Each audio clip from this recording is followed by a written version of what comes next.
રાષ્ટ્રપતિ દ્રૌપદી મુર્મુએ રાજકોટ ખાતે એમ્સના પ્રથમ દીક્ષાંત સમારોહને કર્યું સંબોધિત. કહ્યું, ચિકિત્સકમાં માત્ર વૈજ્ઞાનિક જ્ઞાન જ નહીં, સંવેદનશીલતા, ધૈર્ય અને વિનમ્રતા હોવી પણ આવશ્યક.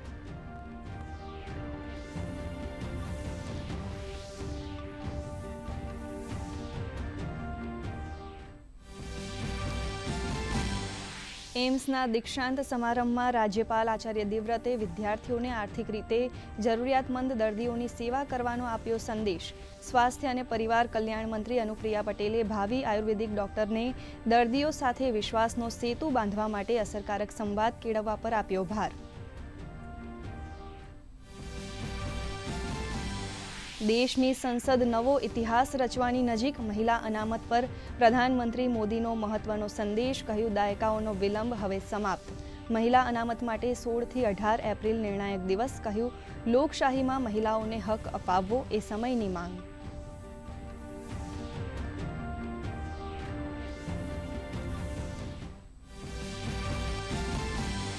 સ્થાનિક સ્વરાજની ચૂંટણીમાં ઉમેદવારોના ફોર્મ ચકાસણીનો આજે અંતિમ દિવસ. નર્મદા નગરપાલિકામાં 126 ફોર્મમાંથી 84 ફોર્મ માન્ય. ભાજપના 28, કોંગ્રેસના 9 તો આપના 21 ફોર્મ મંજૂર. તો નવસારી જિલ્લામાં 32 બેઠકો પર ભાજપના ઉમેદવારો બિનહરીફ વિજેતા જાહેર.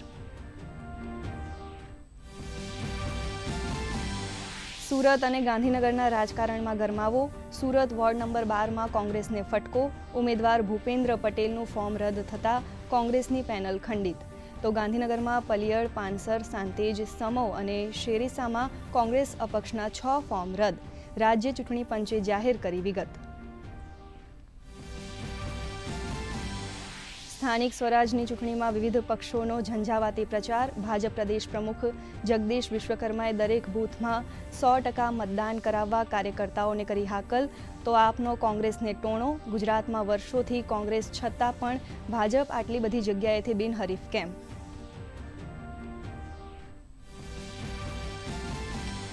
આણંદ જિલ્લાની ઉમરેઠ વિધાનસભા બેઠકની પેટા ચૂંટણીને સંદર્ભે રાજ્ય પોલીસ વડાએ યોજી સર્વગ્રાહી સમીક્ષા બેઠક. સોશિયલ મીડિયા દ્વારા અફવાઓ ફેલાવનારા તત્વો સામે સાયબર સેલને સતત સક્રિય રહેવા આદેશ. તો ચૂંટણી પ્રક્રિયામાં ખલેલ પહોંચાડતા કન્ટેન્ટ સામે તુરંત કડક કાર્યવાહી કરવા કરી તાકીદ.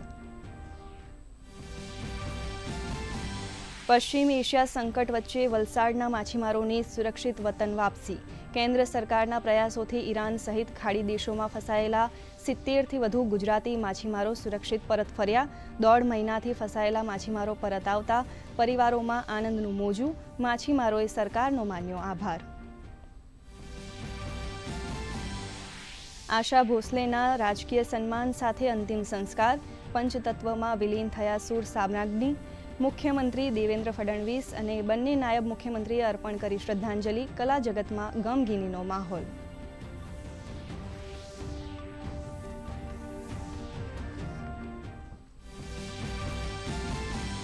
રાજ્યમાં અંગ દજાડતી ગરમીનો અહેસાસ. 6 શહેરોમાં ગરમીનો પારો 40 ડિગ્રીને પાર.